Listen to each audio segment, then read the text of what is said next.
Bitcoin is trying to stabilize near the low 60K area, but the market has not given it a clean confirmation yet. After losing the previous support zone, the question is no longer simply whether Bitcoin can bounce. The better question is whether this is a real breakdown, a liquidity sweep, or just a market waiting for demand to return. This matters because Bitcoin is not moving in isolation. At the same time that Bitcoin is struggling to prove support, AI and semiconductor stocks are pulling attention back into the market. Capital is not emotional. It moves toward the story that looks strongest, clearest, and most urgent. Right now, Bitcoin is competing against AI, chip stocks, mega-cap technology, and the idea that the next growth cycle is still being led by artificial intelligence. That is why today's Bitcoin move should not be read only through price. A price level can show where the market is reacting, but it does not prove demand by itself. A bounce can look strong for a few hours and still fail if there is no liquidity behind it. A support zone can look important on the chart and still break if ETF flows remain weak. The real question is whether buyers are returning with conviction or whether Bitcoin is only pausing after a sharp move lower. ETF flows are one of the clearest signals to watch. In the last cycle, Bitcoin was supported by the arrival of spot ETF demand. That gave the market a new institutional buyer and made the Bitcoin story easier for traditional capital to access. But the same structure also makes weakness more visible. When ETF inflows slow down or turn negative, the market loses one of its strongest demand engines. That does not mean Bitcoin is finished. It means Bitcoin has to prove that another buyer is willing to absorb supply. This is why recent ETF outflows matter. Bitcoin does not need perfect ETF inflows every day, but it does need confidence that institutional demand has not disappeared. If outflows slow, stabilize, or reverse, Bitcoin can begin building a stronger base. But if outflows continue while price stays weak, then every bounce can be treated as something to sell into rather than the beginning of a real recovery. The second force is capital rotation. AI stocks have one major advantage right now.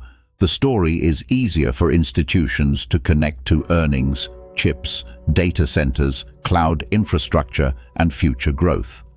Bitcoin has a powerful long-term narrative, but in the short term, it still needs proof of demand. When AI and semiconductor stocks are moving, investors naturally ask a difficult question. Why hold Bitcoin right now if another part of the market is moving faster? This does not mean AI will always beat Bitcoin. It does not mean Bitcoin has lost its long-term role. It means that at this moment, Bitcoin is being tested by the market's allocation decision. Money is asking where it should go next. Should it return to Bitcoin after the breakdown? Should it stay in AI and semiconductor stocks?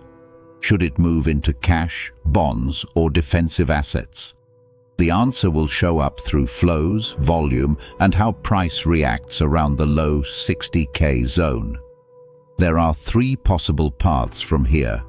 The first path is a real breakdown.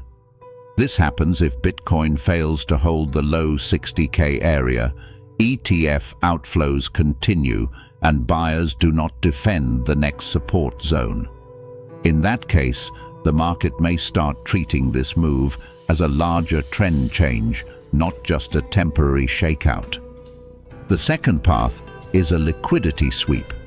This happens if Bitcoin breaks below obvious levels, triggers stop losses, scares late buyers, and then quickly reclaims the zone with stronger demand. But for that to be convincing, price needs more than a small bounce. It needs buyer response, stronger volume, and improving flow data. The third path is sideways repair. This is where Bitcoin does not collapse, but also does not recover quickly.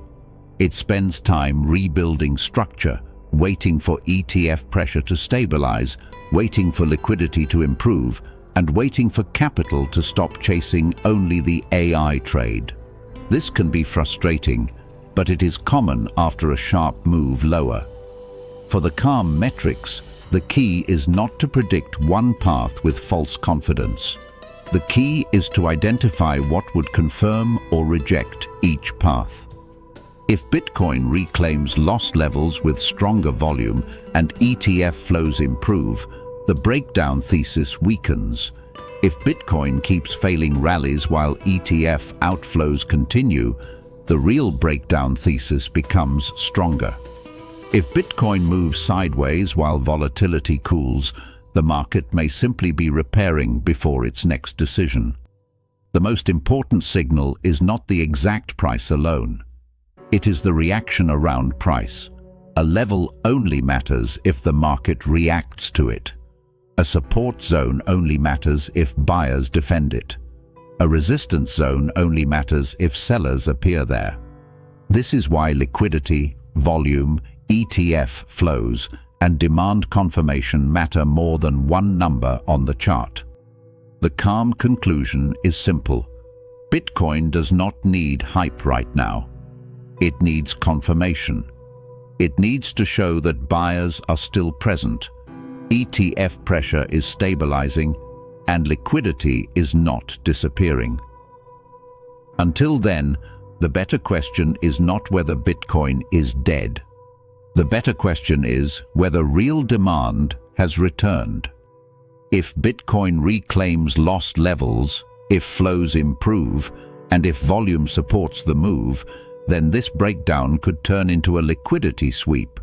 But if every bounce fails and capital keeps rotating toward AI, while ETF demand remains weak, then Bitcoin may still have more repair work to do. This is not financial advice. It is a market structure observation. Bitcoin is being tested not only by price, but by liquidity, ETF flows, AI capital rotation, and whether the market still wants to allocate fresh money into crypto while another technology story is stealing the attention.